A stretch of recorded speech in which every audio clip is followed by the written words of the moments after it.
This self-exiled Chinese billionaire convinced thousands of people they were actually funding the fight against the Chinese Communist Party, but prosecutors say they were actually funding one of the biggest fraud schemes in recent years. So essentially, you have a billionaire who claimed he was leading the fight against the CCP. He tricked thousands of people to donate a whole bunch of money, and then it didn't exactly go to the cause they were donating the money for. Bro essentially hit them with the Zac Efron stance, and then all he had to show for it were, I don't know, hypercars and luxury properties all around the world. So I guess what a lot of people thought was going to end up being a political revolution turned into a 30-year prison sentence for a guy instead. So on June 29th, Chinese billionaire by the name of Miles Guo was known as Guo Wengu and Ho Wan Kook. Apologies if I butcher some names here, but I'm trying my best. So you see, Guo Wengu were sentenced to 30 years in prison after a federal jury had previously convicted him on charges including racketeering, conspiracy, wire fraud, securities fraud, and money laundering. So Judge Annalisa Torres also ordered him to forfeit roughly $889 million. I'm a little dumbfounded by that. Let me just say right off the bat, this is like Olympic gold levels of fraud. $1 billion is an absolute insane amount of money to scheme your way into. According to the U.S. Attorney's Office from the Southern District in New York, Guo led a scam that got more than $1 billion from thousands of online followers. And long before this, Guo actually became famous as one of the Chinese government's loudest critics. Apparently, after building a fortune as a real estate developer in China, he fled the country in 2015 and settled in New York. From there, he reinvented himself as an outspoken opponent of the Chinese Communist Party, posting consistently online and telling followers that he wanted to essentially expose the corruption inside of China's government. And to a lot of people, especially, members of the overseas Chinese community, he was someone they believed had insider knowledge about one of the world's most secretive governments. Because the dude presented himself as someone risking everything to just stand up to the CCP, and over time, he built an incredible loyal audience. And clearly, to do something like that, number one, you have to build one hell of a brand. Number two, you have to be a genius at public speaking. And number three, imagine if you combined the number one and number two and actually did something good with it. Instead, he just bought a bunch of hypercars and $1 billion, bro. But regardless of how much money he could apparently raise, he wasn't honest. So that audience that he looted would eventually become the foundation of the prosecutor's case. Because according to the government, Guo didn't just build a political movement. Apparently, he built a business empire around it. So starting in 2018, it's not Go, I think it's Go. A once powerful Chinese tycoon, now a convicted fraudster in the United States, Guo Wengu. Guo. It's not Go. It's Guo. I've said Go a bunch. I've also said Goo. Goo. This is really bad considering one of my close friends has this exact last name. I do know it's a surname originally from Chongqing, I think. Starting in 2018, Guo started launching a series of organizations and investment opportunities that all seem to be connected with the same mission. It started with two organizations called the Rule of Law Foundation and the Rule of Law Society. And according to the U.S. Attorney's Office, Guo told potential donors that he was personally putting up the first $100 million to support the cause. And I guess that kind of claim carries a lot of weight. So if a billionaire who's asking you for your support says he's already invested $100 million of his own money, it makes the whole thing sound a lot more real at first glance, I guess. But prosecutors say this apparently wasn't even true. Guo then expanded into growing a network of ventures, including GTV Media Group, G Clubs, the Himalaya Farm Alliance, and eventually something called the Himalaya Exchange. Each project came with big promises. Some offered company stock, others sold exclusive memberships. Then of course, because this was 2018, he wanted to throw in some digital assets in there as well. So of course, cryptocurrencies got involved as well. But essentially the common thread seems like people believed they were supporting a movement. Many genuinely thought that they were helping fund the fight against the CCP, while also putting themselves in a position to make some returns. What could go wrong? Well, apparently a whole lot. But he also apparently even released his own song, which is, interesting. Take down the CCP, take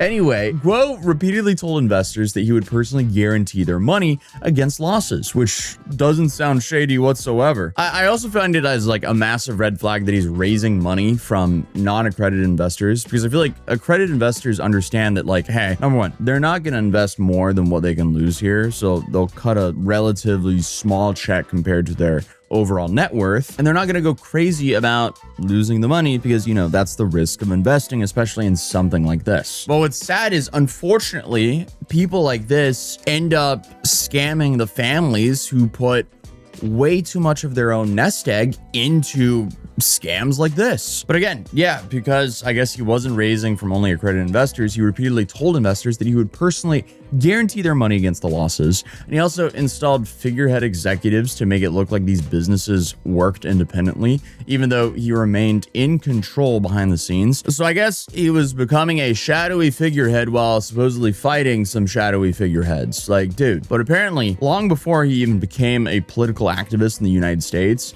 Guo had built a reputation in China for using aggressive tactics to get what he wanted.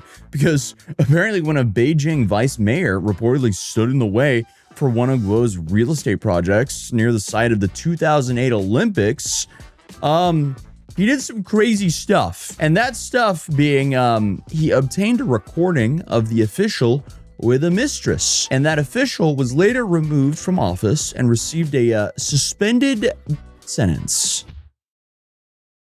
Okay. So I guess Guo here had a way of making his problems go away. Anyway, the dude's been playing some questionable games for a while, but regardless, one thing I do want to mention is his Himalaya exchange. It was for the digital assets called H-Coin and H-Dollar. And apparently these weren't even blockchain-based cryptocurrencies at all. So in the sentencing announcement, the government described them as phony digital assets that were a little more than made-up figures on an internal company spreadsheet. Essentially, he's just making everything up. You got fake executives with fake power using fake money. And of course, the money they're funding everything on is essentially scam money. But if you've watched this channel for a while, you probably knows what comes next, because every time a prosecutor says, oh, this guy, he made a whole bunch of money through fraud, the next question is, okay, where'd the money go? Well, according to prosecutors, it wasn't being quietly reinvested into the mission that he was, publicly raising money for. No, instead, they financed a very lavish lifestyle, to put it lightly. I swear, every time I cover a fraud case, it's always like private jets, supercars, luxury properties all around the world. But as I mentioned earlier, these guys were basically the Olympic gold medalists of scammers.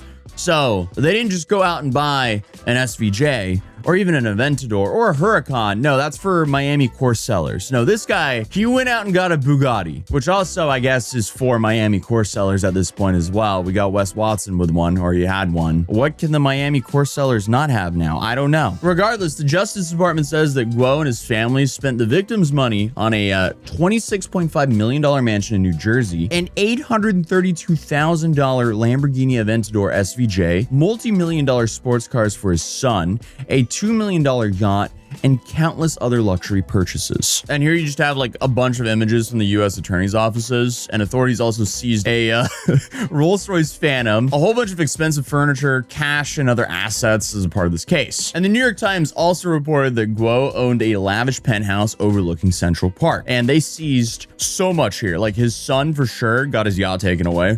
Unfortunate. Fortunate that you got to use a yacht for a while. Unfortunate that your dad's a massive fraudster. You win some, you lose some as a scammer's son, I guess. Regardless, while prosecutors were showing jurors pictures of the sports cars and the mansions, they're also presenting something that's way harder to look at. The people that said that they had trusted him, because more than 600 victims submitted letters to the court before sentencing describing how they had been financially devastated. One victim, Wei Chen, testified that she had invested in Guo-related ventures and was left with roughly $1 million in debt.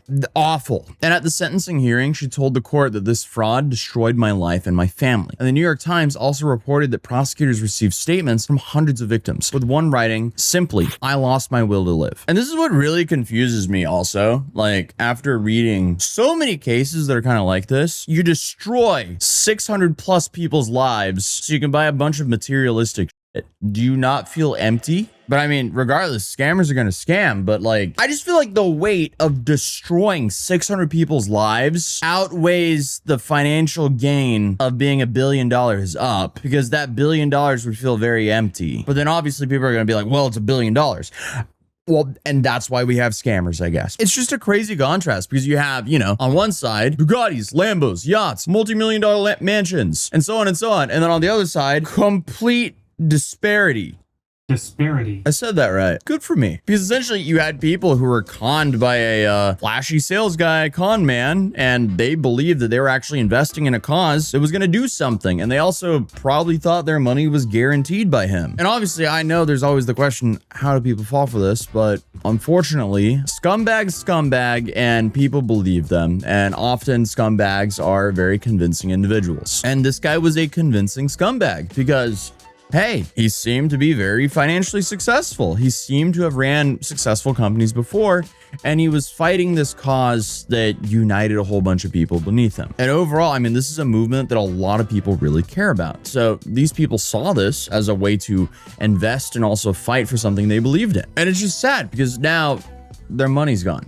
And I guess the fight that they thought they were supporting was all just fake. But regardless, after a 7-week trial, a federal jury convicted Guo in July of 2024 on 9 criminal counts, including racketeering, conspiracy, wire fraud, securities fraud, and money laundering. But now, nearly 2 years later, it was finally time for sentencing. So Judge Annalisa Torres said Guo had preyed on people seeking to bring democracy to China, also adding that he had caused substantial financial and emotional harm. She also said that Guo had shown no remorse for the harm that he caused for so many people. So the U.S. Attorney's Office also released a statement following the sentencing. So attorney for the United States, Sean S. Buckley, said that Miles Guo led a massive scheme to steal more than $1 billion through lies and deception from thousands of Americans and victims around the world. But Guo, meanwhile, continued to maintain his innocence. So according to reports from the courtroom, he insisted that he came to the United States to fight the CCP. And he also said that he plans to appeal this conviction. But what's crazy though is even after everything that's happened, even after the guilty verdict and the 30-year sentence, he still had an incredible amount of support. So here you had dozens of supporters packing the courtroom with more than hundreds of others watching from overflow rooms. One supporter called him our hero and insisted that he was being framed because of his opposition to the CCP, which just goes to show you how convincing some of these guys can be for people. But as Guo was escorted out of the courtroom, he turned towards the supporters, smiled, thanked them, and according to the New York Times, shouted in Mandarin, "It has only just started." What, your 30-year prison sentence? Like, for a man who's just been sentenced to spend the next 3 decades in federal prison, that's an insane way to leave a courtroom. But Guo and his attorneys disagree with all this. His lawyers say they believe the sentence is excessive, and that many investors do not believe they were defrauded, and that he intends to appeal both his conviction and the sentence. So I guess this case isn't necessarily quite done yet, but also, as things stand today, a federal jury found him guilty on multiple fraud-related charges. A judge sentenced him to 30 years in prison, and he was ordered to forfeit $889 million. So obviously, this is just a huge fall from grace from someone who once lived in a penthouse overlooking Central Park, rubbed shoulders with some of the biggest names in American politics, and convinced thousands of people that he was leading a movement to change the future in China. But that's how a billionaire was just sentenced to 30 years in federal prison. If you're new here, feel free to subscribe, drop a like if you enjoyed the video, and I'll see you guys in tomorrow's video. Peace.